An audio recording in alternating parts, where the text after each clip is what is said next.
So I'm getting used to having a tech crew in the back. We come from smaller congregations. I'm not quite used to that yet, so I'm not used to the hand signals but I'll get there. All right, so just like I sprung it on you on Wednesday,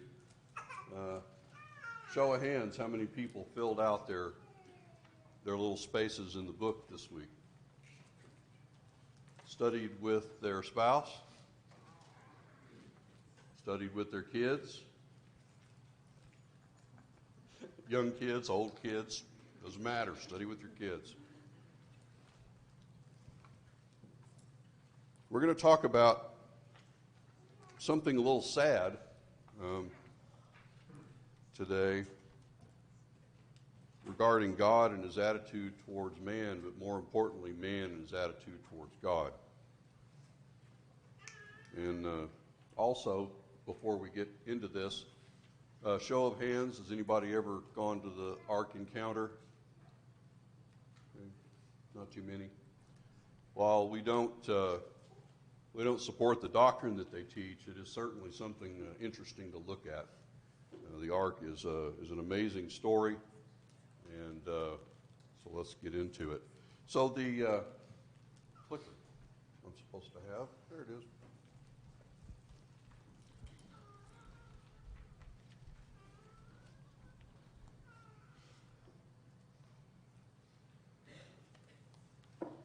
Guided by the fill in the blanks, we're going to start off in Genesis chapter 6. Why was God grieved at his heart? And I'll give you a hint. There's two answers.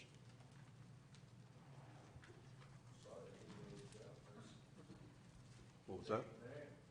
Sorry he made man. Okay. He's sorry he made man. Why is that? That's the first answer. What's the second one? Why was he grieved? Why was he sorry?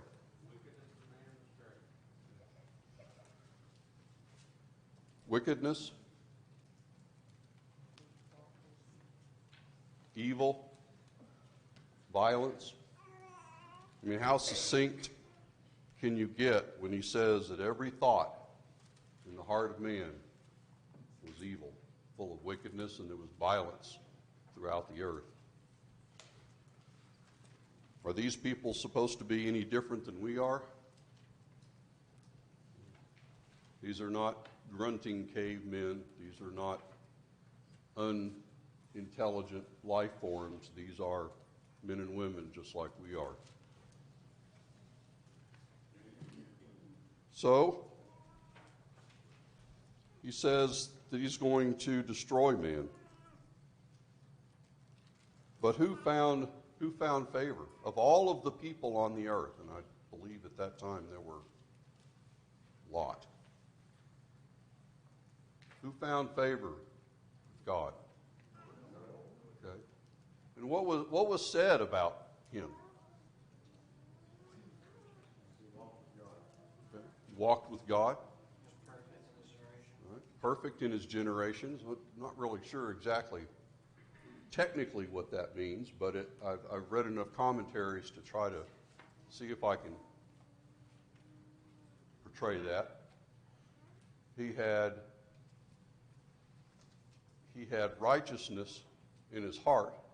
He had teaching in his family, and his servitude to God was, I hate to say perfect. He was not a perfect man, but his serving God was perfect, as we're going to see, as God asks him to do something extraordinary. DJ? What do you mean by that? What I mean by which one? He wasn't a perfect man, but he's perfect by serving him. Well, we know later on that he was not sinless. He was weak.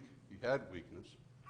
But we do know that he had captured the attention of God in his righteousness and his servitude towards him.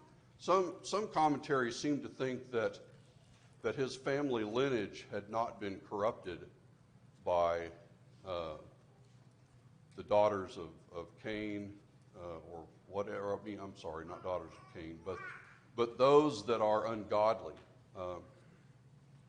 I don't have the historical background And a lot of this is speculation because, as you have read, this is the text that we have. It doesn't always come with explanation. So we will take that as at face value. Noah was a righteous man before God. Word perfect, as it's used, primarily means mature or full grown, not perfect in the sense of sinless perfect. And so the idea was he was mature in his faith towards God.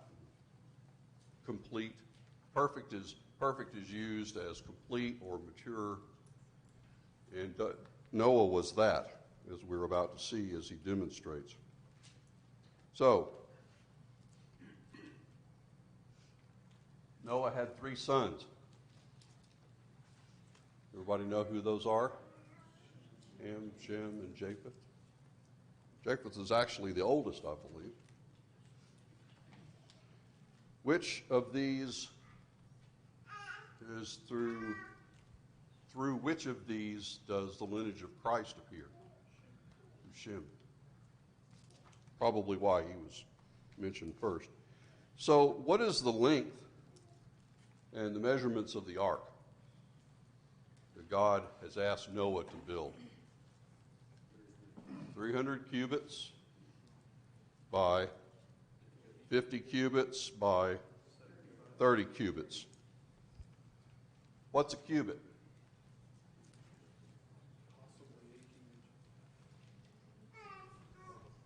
Tip of the finger to the elbow. It varies a little bit, man to man, but it's approximately 1.5 feet. So what does that tell you about the length and the shape of the ark that God has asked Noah to build? Does it look like a schooner or a battleship? It's huge. It's 450 feet long, which is about half the size of the Titanic. It's a large boat. It's not built for speed. What's its makeup? What is it like? It's like a big barge. Okay. And it is made out of gopher wood. Okay. I'm not exactly sure what gopher wood is, but God said, make it out of gopher wood.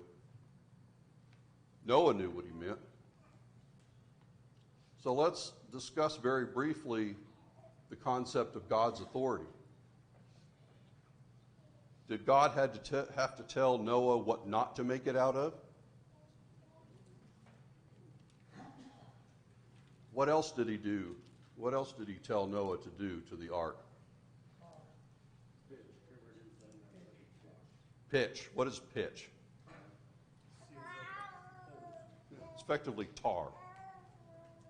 Seal the inside and the outside of this gopher wood barge with tar. Waterproofing it. Did God have to tell Noah what not to coat it in? All right, I've made my point. How did they make tar? Pardon me? How did they make tar? Tar is a natural occurring petroleum byproduct in that region. There are some atheists that say that it does not exist there, but in fact they are wrong. Not only did it exist there during Noah's time, but I believe, was it John Rockefeller, actually used that Bible scripture and the area that's being referred to go drill for oil, and he found it. I have read some time ago, it's been some time, but there were tar pits boiling in that area. Right. Tar pools. We also know from archaeological findings that there are many artifacts that have been preserved by having been dropped into or covered by those tar pools. So the commentators would tell us that it took about 3 million board feet of timber to make the ark, inside and out. Now, I don't know, maybe that's why we don't have any gopher wood now. Maybe Noah used it all. How long did God say, approximately, that he was going to give Noah to build the ark? 300 cubits long. Now, what I was asking was how long did God say, when I say, Noah, you're going to build the ark, how long did it take Noah? How long did God give Noah to build the ark? Yeah, 120 years. Now, if you're like I am, you kind of got misdirected on this. I used to think that was when God changed the life expectancy of man. I misunderstood that. While God may have done that, this is not the recording of it. What he's saying is, in 120 years, man is done, except for Noah and his family. So, this is a large vessel. Noah built it, and we don't have a lot of detail about it, but we do know what God says is true, and what we don't have are the details. If God didn't give us details, then we don't know. We don't need to know about it. So when the flood came,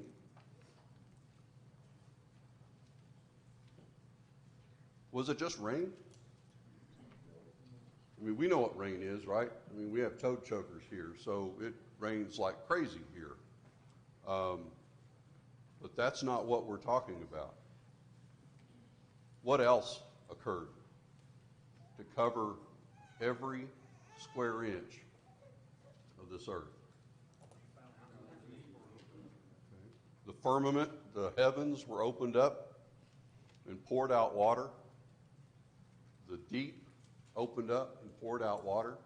One of the commentators said that back in the early days of the earth, if there were fewer mountains and fewer valleys in the ocean, there would be no place for us to live. If an atheist tells you there's not enough water to cover the mountains on this earth, then he's uneducated. There's more than enough water to cover all of the mountains and all of the land on this earth. So watch that one. Okay, sorry, back to the questions. All right, 40 days and 40 nights. How long was the water on the earth? 150 days. 5 months in a boat. Okay. So when and where did the ark first rest? I know we're skipping over a lot of text, but we'll come back to some of that in a minute. When and where? What does it say? 7th month, 17th day. Now, is that on the calendar, or is that? I believe that's after Noah turned 500 years old. Those are the account is actually based on Noah, but I'm not sure about that. Yeah, they were actually on the ark for a year. It's counted by Noah's life. I think the 5 months or the 150 days is when the water started receding and they were surrounded. But they continued to be on the ark. As it counts it, it's basically from Noah's 600, give the month of the day, Right. his year, and then it's a year, right, almost exactly a year later before they actually stepped off the ark. Okay.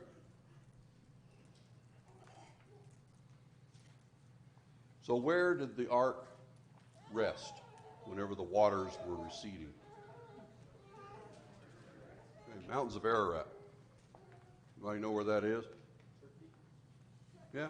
Effectively, if I understand it correctly from some of the geek shows that I've watched, it's right about where 4 countries intersect, but it's technically, I guess, in Turkey. Commentators seem to record in man's secular history that there are evidences that people have found of the ark. Now, I'm not going to tell you that there's validity to that. Truth of the matter is, it doesn't matter. It doesn't matter to anybody but unbelievers that they have to have a piece of the ark in their hand. I believe it, as God said it. That's a big boat. It was supposed to have been waterproof, so it probably lasted for a while where people could actually go see it. Not sure what happened to it today. There are people that believe that they found it. Like I said, it's almost to a point where only the unbelievers need to have it. Upon leaving the ark, what did Noah first do?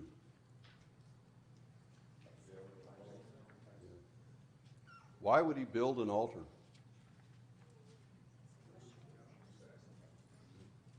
Is this something that Noah just thought up? I believe that man, for a long time before now, had known how to worship God. That God had informed men of what he expected. But man wasn't interested.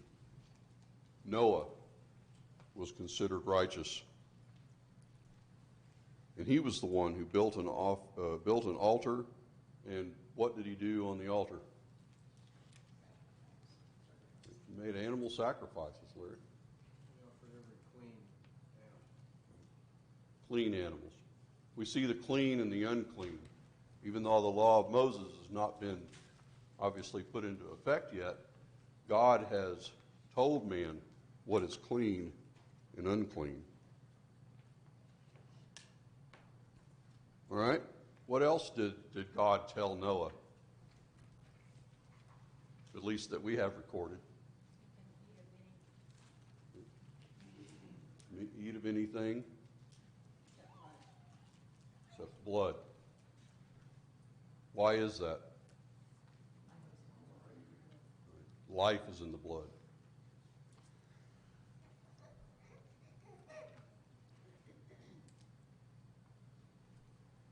So the next part to me is a little bit sad. You've heard me say something about it before, but I'm going to say it again.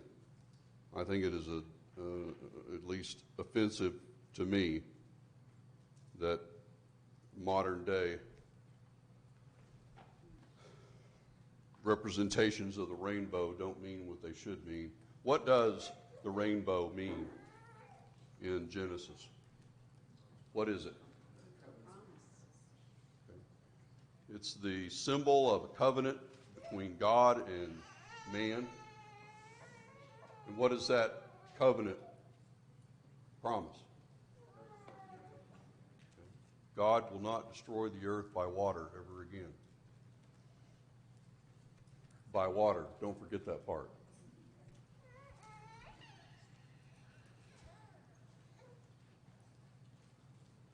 So, question number 9.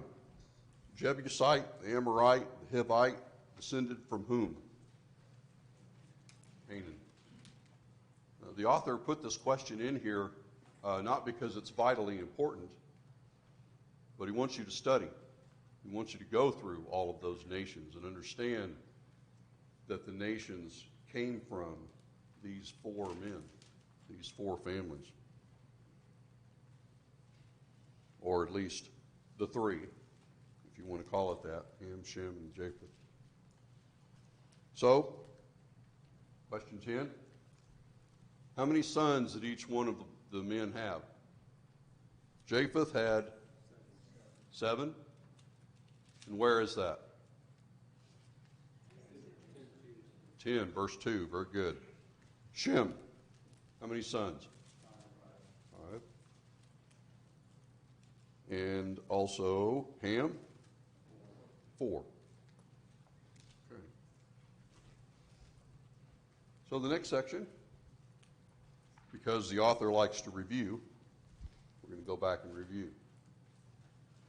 It's a good study aid. The sons of God saw the daughters of men, that they were beautiful, and took them as wives. You're going to hear some pretty far-fetched ideas as what this scripture refers to. Again, all I can do is read commentaries because it doesn't do a lot of explaining in the text. But I believe that the teaching here is that the sons of God are those that are faithful to him. And that would be sons of Seth. And the daughters of men would be the descendants of whom? Cain. So we have the lovers of God and those that are obedient to God versus those who are, would they be haters of God? Do you believe Cain would have taught through his legacy that God was unfair to him and that they are, they got over it after a while and everybody came back around and everything was fine and they worshiped God?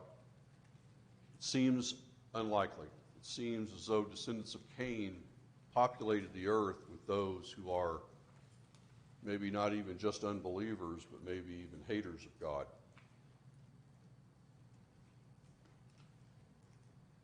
So do you believe that God would have expressed to the sons of Seth what his wishes for them were, where they should take wives? Seems that he is not happy with the situation.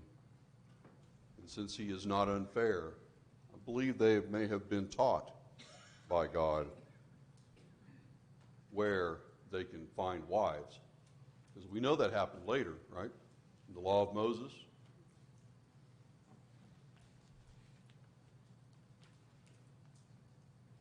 Number 2, God saw that the wickedness of man was great in the earth, and that every intent of the thoughts of his heart was only evil continually. We covered this. But think about this for a minute. Those of us who are parents, keep in mind that you were designed and created after God. What do you want for your children? What do you want for those that you love? And how do you feel when that does not strike their heart? When they pursue wickedness? What do we see throughout the latter part of the Old Testament? God's relationship with the nation of Israel, how much he blessed them, and what was their response?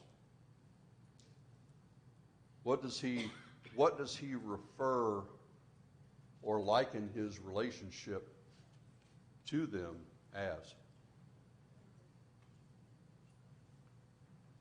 He likens a relationship between God and the nation of Israel as a husband and a wife, and an unfaithful one at that.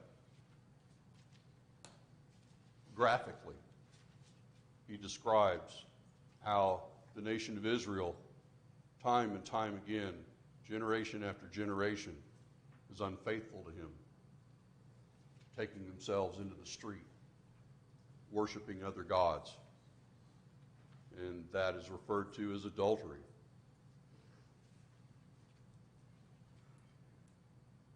When God saw that the wickedness of man was prevalent, the emotional upheaval in God must have been great for him to decide to destroy man.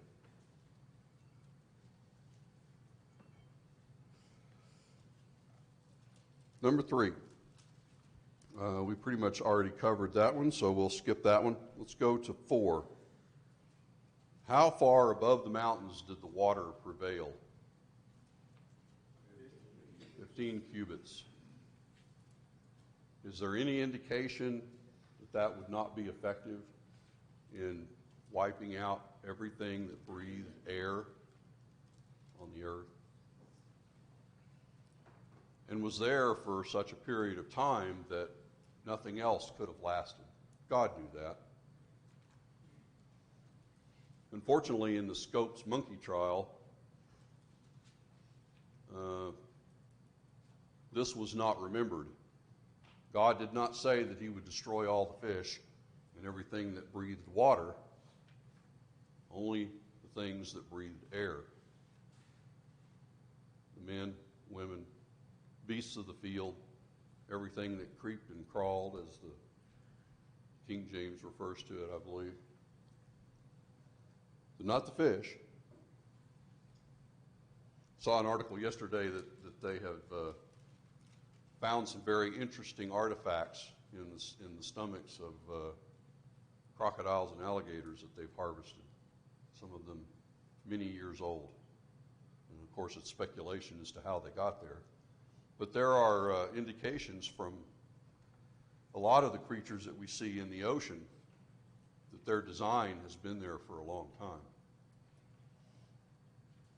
And keep in mind that when God said on land, he meant that. In case someone corners you about that and asks you, well, wait a minute, what, did God kill all of the creatures on the earth? No, he did not.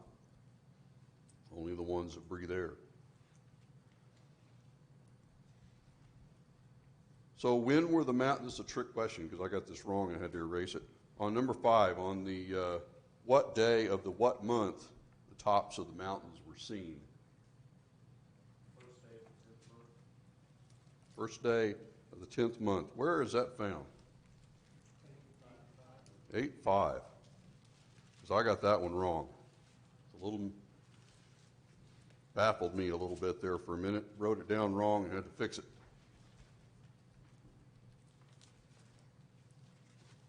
So God has always had an expectation that man would live by God's laws, by God's rules. Even before the law of Moses, we see that. So number 6, God said, whoso, King James, whoso sheddeth man's blood, by man shall his blood be shed.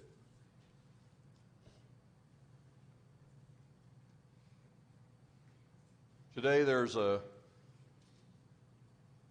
you want to call it a political, maybe even a moral question that still looms over this country as to whether or not capital punishment is the right way to go for a nation. What did God feel about that?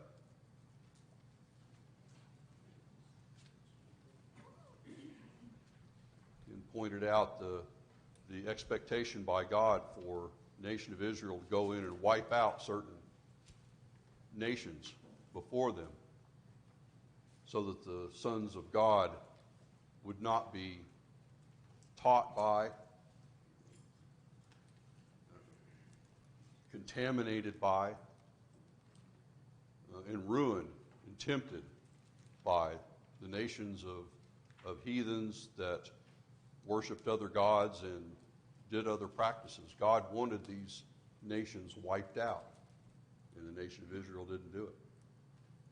God has an expectation that taking life sometimes is the correct and just thing to do by his authority.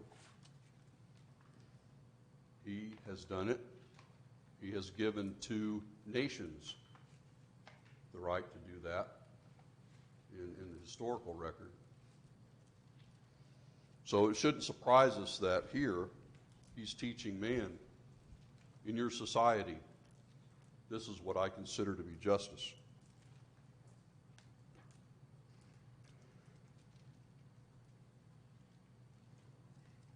Okay, so after the flood and the waters recede and this big shoebox-shaped barge has landed on Mount Ararat, the door is presumed open, and the animals and man have come out into this perhaps vastly different earth. What did Noah do? He made his sacrifice before God. God made the covenant with him and with all man. What did Noah become? He became a farmer. He's probably really excited to see some dry land. So let's go farm that. And what did he plant? Vineyard.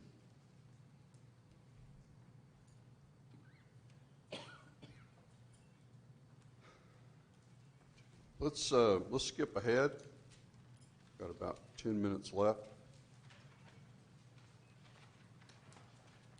And let's do some true false.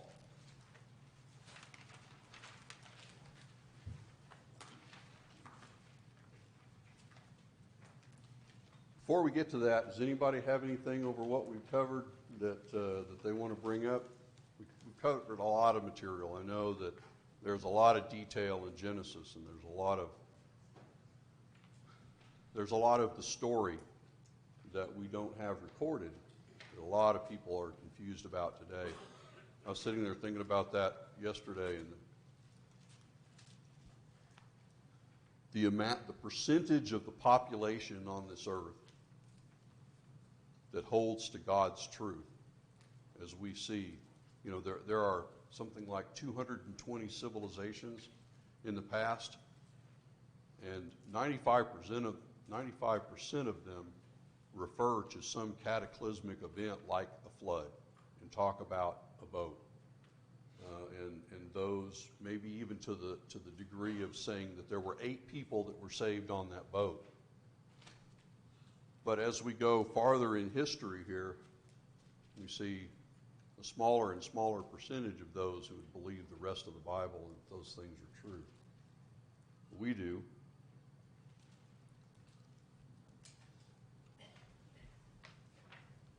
Anybody want to chime in?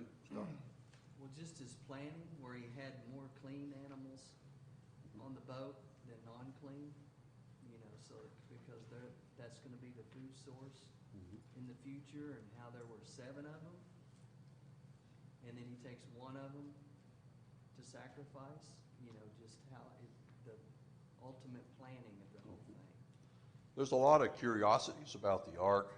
There's speculation that a lot of the animals were hibernated by God so that there would not be an enormous amount of work for those 8 people to do. There's also no expectation that Noah was told to learn how to catch a bird. So I think God had helped Noah a lot in gathering those animals and finding a place and a time and an area to put them. As enormous as the task of building the ark was, we need to remember Noah was actually given 3 tasks: to build the ark, to load the animals on the ark, to keep them alive. That was his instruction. So he had to load them on the ark in such a way to keep them alive. And third, he had to gather food. Right. Enough food for all of those animals and for the people to eat while they were on the ark. And so, he had those 3 tasks to do. To me, it indicates that the animals were brought to him by God, because the text says both that God brought the animals and that Noah got the animals. It says both. I think there was a part to play there in both. But certainly Noah was told to put them on the ark in a way so as to keep them alive. Yeah, I can't help but believe that Noah had a lot of help. In fact, one of the commentators said that God didn't say, take the animals onto the ark. He said, bring the animals onto the ark.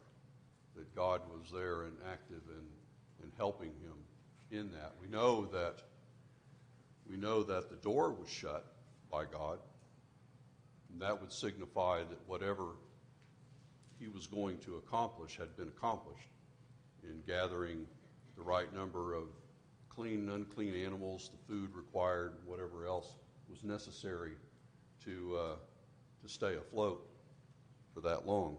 Also, we got to remember that once they were off of the ark, God changed the relationship between man and the animals, where the animals would now be afraid of you. You're now going to use them for food. So there was, it may just be that Noah had easier time dealing with the animals if that relationship were a little bit different as well. Yeah, if you go see the Ark Encounter, there's a few cages in there dedicated to the dinosaurs. So there's a lot of conversation that we could have about the Ark, the animals before and after. A great deal of it is speculation, and as our preacher used to teach us, he said a lot of times you can find out what is by determining what it's not, but that doesn't give you all the answers. Steve. Also, the New Testament tells us in 2 Peter that he was a preacher of righteousness. So he was also preaching about what was about to happen. And Hebrews 11 also says, by him doing those things by faith, the things that were told to him by God, he condemned the world. So I'm sure he had some of those people probably saying, you think you're the only one who can be saved. And, you're just a do-gooder, and you think, very narrow-minded. I'm sure some of those things that we might hear today, that we've got to realize when we do those things that God tells us by faith, the things that we've heard, Romans 10:17, we're condemning the world, even though we may not say anything specifically. He was also condemning the world, and he did preach righteousness all along while he was getting those things ready. There are many references to Noah, his righteousness, and the ark as being a foreshadow of baptism in the New Testament. So we could study this subject for probably for weeks and months, but let me go ahead and move forward. I find it fascinating. Don't get me wrong, but there's only so much we can cover, and to cover all of the speculation would not be profitable. Interesting, but not profitable for attaining truth. So the Lord said, I will destroy man whom I have created from the face of the earth. That's true. You have to kind of watch this a little bit because you got to make sure that you know who said what, and take a look at the King James versus what we have in modern day translations. But this one is true from Genesis chapter 6, verse 7. We already talked about the second one. The Bible speaks of Noah as being blameless or perfect in his generations. It's true. Noah's sons were the only people taken into the ark. False. So we have Noah and his wives. Noah and his wives. Boy, I messed that one up. Noah's sons and their wives, and Noah's wife. We have 8 people on the ark. Noah only had one wife. I said that wrong. Make sure I'm clear on that.